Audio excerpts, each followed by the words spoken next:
అండి. నమస్తే. నేను మీ లక్ష్మీ చౌదరిని. వెల్కమ్ టు మిస్టరీ మధురములు తెలుగు ఆడియో స్టోరీస్ ఛానల్ని సపోర్ట్ చేస్తున్న ప్రతి ఒక్కరికి thank you so much. Brindavanam part 27తో మీ ముందుకి వచ్చేసాను. కథలోకి వెళ్లే ముందు లైక్స్ హైప్స్ గురించి మీకు గుర్తు చేస్తున్నాను యార్. ఎంత గుర్తు చేసినా ఇచ్చేవాళ్ళు తప్ప మిగిలిన వాళ్ళు అస్సలు ఇవ్వడం లేదుగా. లైక్స్ ఇచ్చేయండి యార్. ఇక మనం కథలోకి వెళ్ళిపోదాం. అమృత్కి పసుపు కుంకుమలు అందిస్తారు విజయ గారి దంపతులు. అందరూ ఎవరు బిజీలో వాళ్ళు ఉండగా శారద ఒక పక్కకి వెళ్ళి కూతురికి ఫోన్ చేస్తుంది. ఏంటి మమ్మీ, వెళ్ళిన దగ్గర నుంచి ఒక్క ఫోన్ కూడా చేయలేదు. అసలు నాన్న నిన్ను అంత సడన్గా ఎందుకు తీసుకువెళ్ళారు? ఏమైంది అని ఆత్రంగా అడుగుతుంది దివ్య. అబ్బా, అన్ని ప్రశ్నలు ఒకేసారి అడగాల? నేను చెప్పేది విను, అన్నిటికీ నీకు సమాధానం దొరుకుతుంది అని అంటుంది శారద. సరే చెప్పు. దానికి పెళ్లి చూపులు ఏర్పాటు చేశాడు మీ నాన్న. వాట్? పెళ్లి చూపులా? ఇంత సడన్గా? ఏంటి మమ్మీ? సడన్గా ఏమీ కాదు. మీ నాన్నకి ముందే తెలుసు, మనకి చెప్పలేదు. దానికి కూడా తెలియదులే. ఇంతకీ అబ్బాయి ఏం చేస్తాడు? ఏంటి? డాక్టర్. ఏంటి? డాక్టరా అని అవతల దివ్య కప్పలా నోరు తెరిచింది. దీనికే అంత ఆశ్చర్యపోతే నేను చెప్పే ఇంకో విషయం వింటే ఇంకెంత ఆశ్చర్యపోతావో. ఏంటి మమ్మీ అది? ఆ అబ్బాయి ఎవరో తెలుసా? అదే అప్పుడు టీవీలో చూపించారు కదా, ఆస్తి మొత్తం పనిచేశారు, ఆ అమృత హీరో అంటూ ఎగురుతుంది. శివాంష్ అతని పేరు. హా, అతని తమ్ముడు పెళ్లి కొడుకు. ఏంటి? బిలియనియర్ ఇంటికి అది వెళుతుందా? నేను ఒప్పుకోను అని అంటుంది దివ్య. ఇక్కడ నీ ఇష్టం నా ఇష్టం అడిగేవారు ఎవరూ లేరు. మనం ఒప్పుకున్నా ఒప్పుకోకపోయినా ఈ పెళ్ళాగదు. మమ్మీ, అసలు ఎప్పుడు తనకి అదృష్టం తంతే బూరెల గంపలో పడ్డట్టు కలిసి వస్తుందేంటి? అదే కదా దానిని నెత్తి మీద పెట్టుకుంటున్నారు అందరూ ఇక్కడ. మమ్మీ, నువ్వు ఏదో ఒకటి చేయొచ్చు కదా. దానికి అంత మంచి సంబంధం ఏంటి మమ్మీ? రేపు నేను దాని ముందు తల ఉంచుకొని ఉండాలి అని ఏడుపు మొహం పెట్టి అంటుంది దివ్య. చెప్పాను కదా, మనమేమీ చేయలేం. ఆ శివున్నాడే, అతను అసలు నోరెత్తనివ్వడం లేదు. అతన్ని చూస్తేనే నాకు దడ వస్తుంది. ఒక సింహంలా ఉన్నాడు దివ్య. నన్ను నోర్మయ్ అని డైరెక్ట్గా అనలేదు కానీ ఇండైరెక్ట్గా అన్నాడు. ఎంత భయం వేసింది అనుకున్నావు అని అంటుంది శారద. అయితే మనం నోరు మూసుకొని ఉండాల్సిందేనా? అవసరం లేదు. నీకు కూడా అదృష్టం పట్టినట్టే. ఆ శివుకి ఇంకో తమ్ముడున్నాడు. నువ్వు వాడిని లైన్లో పెడితే నువ్వు కూడా ఆ ఇంటికి కోడలుగా వెళ్ళిపోతావు. అప్పుడు నువ్వు పెత్తనం చేయొచ్చు అని అంటుంది శారద. బాగుంటాడా అబ్బాయి? బాగుంటాడా? వీళ్ళందరూ మన్మధుడికి ఏమీ తీసిపోరు. నాకు ఇంకో కూతురు లేదు కానీ ఉంటే లాస్ట్ వాడికి కూడా దాన్నిచ్చి పెళ్లి చేసి ఆ ఇంట్లో పాగా వేసేదాన్ని అని అంటుంది ఊహల్లో తేలుతున్న శారద. మమ్మీ, నా బుట్టలో పడతాడా అతను? ఓసే పిచ్చి ముద్దు పడేయాలి. అందుకు ఏం చేయాలి నేను చెప్తాగా. ఈలోపు వంటగదిలో జీడిపప్పు ఉన్నాయి, తిను. బాగా నున్న తేలితో పిల్లోడు చూడగానే పడాలి అని అంటుంది శారద. సరే మమ్మీ అని ఆనందంగా అంటుంది దివ్య.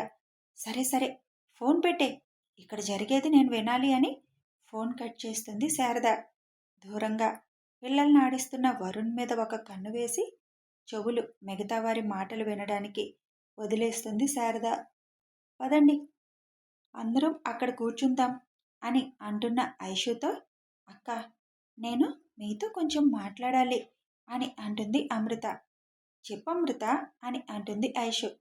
ఇక్కడ కాదు, కొంచెం ప్రైవసీగా అని అంటుంది అమృత. సరే పద అని శివ్ వైపు చూస్తుంది. వెళ్ళు అన్నట్లు కళ్ళార్పుతాడు. ఐషు తనని తీసుకొని లోపలికి వెళ్తుంది. ఏం డాక్టర్, మా చెల్లి నీ వెనక అంతా సిగ్గుపడి వస్తుంది, ఏం మందు వేసావేంటి అని అడుగుతూ అన్వేష్ని రౌండప్ చేస్తారు కిరణ్, ఆనంద్, అంకిత్. ఏదన్నా మందు వేస్తేనే సిగ్గుపడతారా ఏంటి?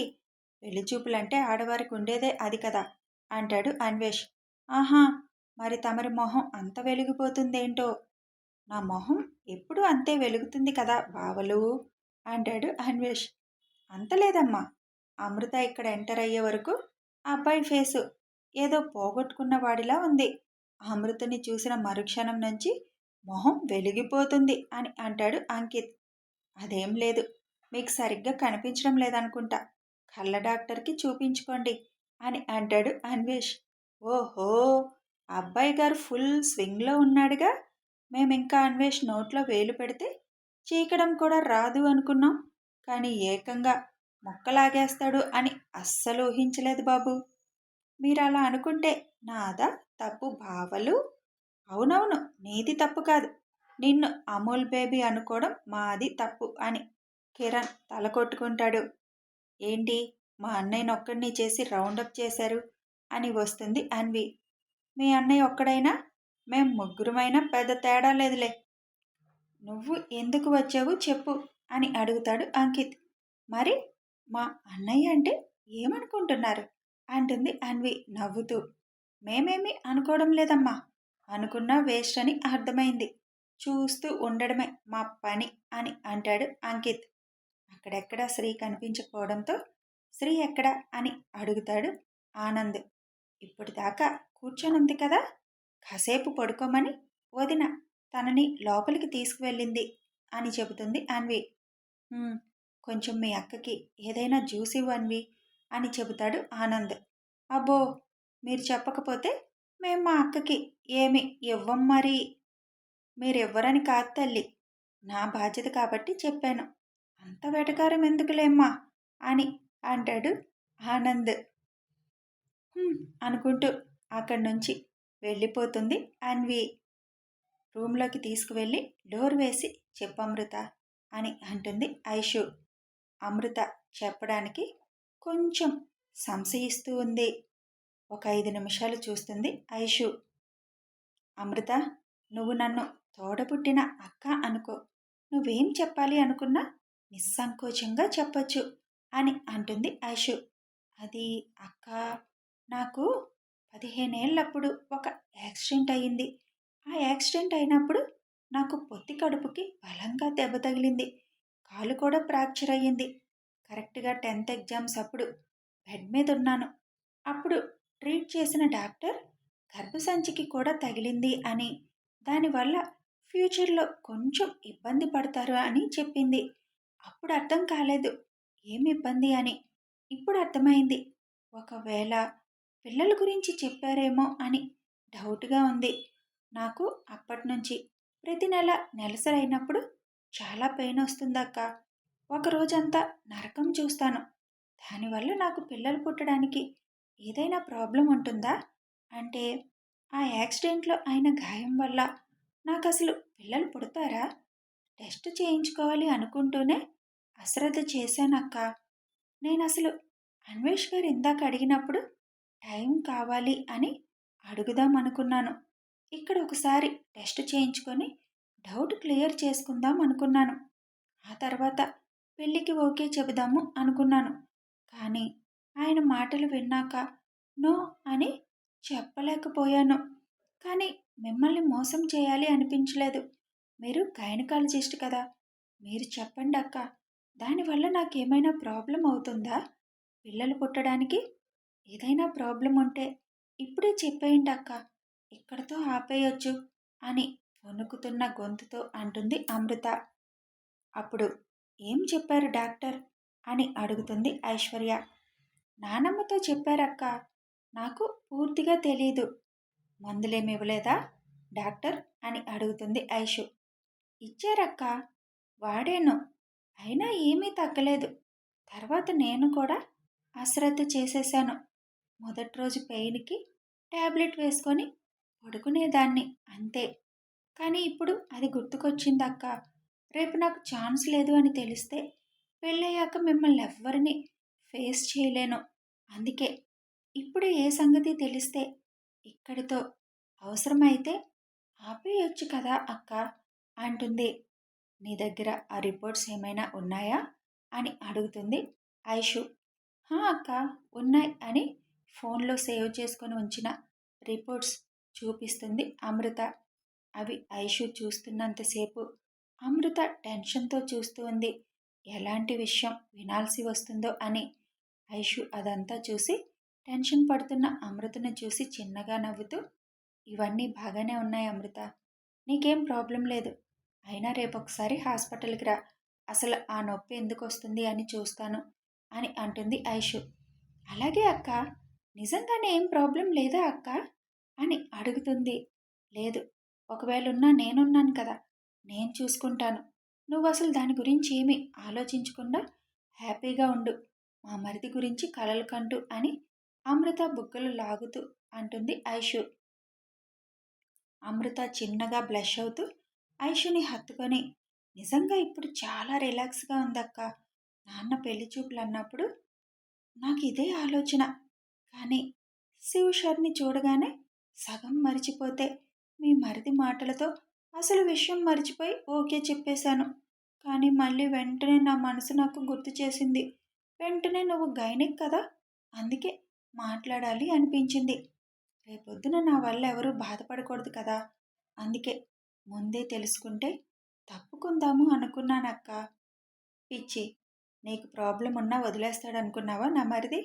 పిల్లలు లేకపోయినా పర్వాలేదు అని అంటాడు తప్ప నిన్ను వదలడు. కానీ అది కరెక్ట్ కాదు కదా అక్క. తెలిసి కూడా చెప్పకుండా పెళ్లి చేసుకోవడం. అందుకే మీకు చెప్పాను. అందరికీ. మీరు ఇంటికి వెళ్ళాక చెప్పండి అక్క. రేపు అన్ని టెస్టులు చేశాక ఏమీ ప్రాబ్లం లేదు అంటే అప్పుడు ముందుకు వెళ్దాం అక్క అని అంటుంది అమృత. అసలేం ప్రాబ్లం లేదు అంటే ఇంక మళ్ళీ ఇదంతా ఎందుకు? పద. మనమేదో మాట్లాడుకుంటున్నామని మనోళ్ళు మనసంతా ఇక్కడే ఉంటుంది అని అంటుంది ఐషు. "హ్మ్" అని ఐషు వెనక బయటికి వస్తుంది అమృత. ఏంటమ్మా అక్కా చెల్లెళ్ళు అప్పుడే సీక్రెట్స్ మాట్లాడుకుంటున్నారు అని అడుగుతుంది అన్వి. మాకు మాకు ఏవో ఉంటాయి. మీకెందుకండి హాఫ్ హస్బెండ్ గారు అని అంటుంది ఐషు. మాకేం మీ సీక్రెట్స్ అవసరం లేదు కానీ చిన్నొదిన గారు మాతో కొంచెం టైం స్పెండ్ చేస్తారా ఇప్పటికైనా అని అడుగుతుంది అన్వి. తీసుకువెళ్ళి నీ పిచ్చి ప్రశ్నలతో నా చెల్లిని హడలు కొట్టకు అని అంటుంది ఐషు. వదినా యూ ఇన్సల్టింగ్ మీ అని అలకగా అంటుంది అన్వి. ఐషు నవ్వుకుంటూ అక్కడి నుంచి శివ దగ్గరికి వెళ్తుంది. రండి చిన్న వదిన గారు అని అమృతని తీసుకొని వాళ్ళ ముగ్గురు మధ్యలో కూర్చోబెట్టింది అన్వి. ఇప్పుడు చెప్పండి వదిన గారు, మా అన్నయ్య ఎందుకు నచ్చాడు, ఎంత నచ్చాడు అని అడుగుతుంది అన్వి. ముందు ఆ గారు అనడం ఆపేయండి అని అంటుంది అమృత. అయితే మీరు కూడా అండి అనకండి. ఓకే అన్వి అంటుంది. ఇప్పుడు చెప్పు వదిన మా అన్నయ్య గురించి అడుగుతుంది మళ్ళీ. చెప్పడానికి ఏముంది అని అన్వేష్ వైపు చూస్తుంది అమృత. చూడటానికి బాగున్నారు. ముఖ్యంగా శివ్ గారు తమ్ముడు. ఒక కారణమైతే ఆషి ఆయుకి బాబాయ్ అవ్వడం. మీ అన్నయ్యని నేను ఓకే చేయడానికి ఇంకో కారణం. కొయ్యి కొయ్యి అంటే మా చిన్నన్నయ్య నీకు నచ్చలేదు అన్నమాట. పెద్దన్నయ్య వల్ల చిన్నన్నయ్యని చేసుకోవడానికి రెడీ అయ్యావు అన్నమాట. నచ్చలేదని నేను అనలేదుగా. చూడడానికి బాగున్నారు అని చెప్పాను కదా వదిన గారు. చూడడానికి బాగున్నారు. శివ్ గారు తమ్ముడు. ఆషి బాబాయ్గా కాకుండా మా అన్నయ్య అంటే మీకెందుకు ఇష్టమో ఒక్క మాటలో చెప్పాలి. మా అన్నయ్యలో మీకేం నచ్చింది అనేది చెప్పాలి అని అంటుంది అన్వి. అవును తను అన్నది కరెక్ట్. వాళ్ళని వీళ్ళని వంక పెట్టకుండా అసలు మా అన్వేష్ అంటే ఎందుకు ఇష్టమో చెప్పాలి అని శ్రావణి కూడా అంటుంది. చెప్పే అమృత అని శ్రీ అంటుంది. ఎందుకు ఇష్టమంటే అని అన్వేషిని చూస్తూ ఒక్క మాటలో చెప్పాలి అంటే ప్రేమకి నిలువెత్తు రూపం తను. అందుకే ఇష్టం అని అంటుంది. వీళ్ళ వైపు చూసిన అన్వేష్కి అమృత తననే చూసి ఏదో చెప్పడం చూసి చిన్నగా ఐవింగ్ చేస్తాడు. అమృత వెంటనే తల వంచుకొని తనని పెళ్లి చేసుకోవడం వల్ల ముందు ఈ కుటుంబంలో నాకేం దొరుకుతుంది అని చెప్పి తర్వాత తన ఇష్టం చెప్పారు. అంతకంటే ఏం కావాలి? ఒక మగాడు నా కుటుంబంలో నా ఒక్కడిదే కాకుండా నా చుట్టూ ఉన్నవారి ప్రేమ కూడా దొరుకుతుంది అని ధైర్యంగా చెప్పగలిగారు అంటే ఆ కుటుంబం ఎంత గొప్పదో తెలుస్తుంది. నాకు చాలా సంతోషంగా ఉంది. ఒక్క రోజులో ఇలాంటి ఆనందం దొరుకుతుందని నేను కలలో కూడా ఊహించలేదు అని కళ్ళమ్మటి నీళ్లతో చెబుతూ నాకు మీ అన్నయ్య అంటే అందుకే ఇష్టం. ఇంత మంచి కుటుంబం ఆయన కారణంగా నాకు దొరికింది కదా! ఎంత ఇష్టమంటే నా ప్రాణం ఆయన కోసం ఇచ్చేంత. కాసేపటికి అలా ఎలా అని మీకు అనుమానం రావచ్చు. అది నాకు తెలియదు కానీ మీ అన్నయ్య అన్నారు. ఒక్క నిమిషం చాలు మన మనసు స్పందించడానికని.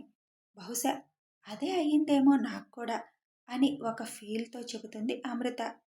ముగ్గురు గడ్డం కింద చేతులు వేసుకొని తను చెప్తుంది రెప్ప కొట్టకుండా వింటున్నారు. అన్వేష్, ఐషు, వరుణ్‌తో పాటు మిగిలిన వారు కూడా అక్కడికి వచ్చి తన వెనక నుంచుంటారు. తను చెప్పిన ప్రతి మాట వింటారు. అందరూ క్లాప్ కొడతారు అమృత మాటలకి. అప్పుడు తలెత్తి చూసి లేచి నిలబడి సిగ్గుతో ఐషు వెనక్కి వెళ్తుంది అమృత. ఐషు పక్కనే ఉన్న అన్వేష్ చిన్నగా అమృత చెయ్యి అందుకొని ప్రెస్ చేసి వదిలేస్తాడు. అమృత థ్యాంక్ యూ అని అందరినీ కళ్ళు తిప్పి చూపిస్తుంది. అన్వేష్ థ్యాంక్ యూ అలా కాదు చెప్పేది అని చిరుకోపంగా కళ్ళతో అంటాడు. అమృత అందంగా నవ్వేస్తుంది. రండి ఇంకందరూ డిన్నర్ చేద్దురు అని విజయ గారు కేక వేయడంతో అందరూ వెళ్ళి సరదాగా డిన్నర్ చేస్తారు. ఇంక నేను వెళ్ళాలి, హాస్టల్ కదా, ఇప్పటికే వార్డెన్ ఏమంటుందో అని అంటుంది అమృత. ఇంకా హాస్టల్ ఎందుకమ్మా, మన ఇంట్లో ఉందో గాని అని అంటారు హరి. లేదు పెదనాన్న, పాపం నేహ ఒక్కతే అయిపోతుంది కదా అని అంటుంది. మరి పెళ్ళయ్యాకైనా తనొక్కతే అవుతుంది కదా అని అడుగుతారు రేఖా గారు. తనకు కూడా పెళ్లి చేసేస్తారు వాళ్ళ బావ రాగానే. 1 నెలలో వస్తాడు అతను. పెళ్లి వరకు నేను తనతో ఉంటాను అని అంటుంది. సరే నీ ఇష్టం అని అంటారు అందరూ. అన్వేష్ తనని హాస్టల్ దగ్గర డ్రాప్ చేసిరా అని చెబుతాడు శివ్. సరే అన్నయ్య అని వెళదామా అని అడుగుతాడు. సరే అని అందరికీ చెప్పి అక్కడి నుంచి బయలుదేరుతుంది అమృత. ఐషు దగ్గరికి వచ్చి రేపు ఆఫీస్లో రిపోర్ట్ చేయాలక్క, రేపు సాయంత్రం వస్తాను, ఈలోపు మీరు అందరితో ఒకసారి మాట్లాడండి అని అంటుంది అమృత. అమృత ఇందాక అన్వేష్ అంటే ప్రాణం అన్నావు, మరి ఒకవేళ ఫర్ సపోజ్ తేడా వస్తే ఏం చేస్తావు అని అడుగుతుంది ఐషు. అది అని కళ్ళల్లో నీళ్ళతో ప్రాణం కాబట్టే ఆయన సంతోషం కోసం నేను తప్పుకుంటానక్క అంటుంది. తన సంతోషమే నువ్వైతే ఏం చేస్తావు అని అడుగుతుంది ఐషు. అమృత దూరంగా నవ్వుతూ మాట్లాడుతున్న అన్వేషిని చూస్తూ అది కథ కొనసాగుతుంది. మరి రిపోర్ట్స్లో అసలు ఏమొస్తుంది, ఐషు ఏమైనా దాస్తుందా నిజం చెప్తుందా తెలియాలి అంటే కథని ఫాలో అవ్వండి. ఫాలో అవ్వాలంటే ఛానల్ని సబ్స్క్రైబ్ చేసుకొని బెల్ ఐకాన్ ప్రెస్ చేస్తే నోటిఫికేషన్స్ వస్తాయి. ఇక వీడియో నచ్చితే ఒక లైక్ చేయండి, షేర్ చేయండి, కామెంట్స్ రూపంలో మీ అభిప్రాయం తెలియచేయండి. Thanks for watching and listening.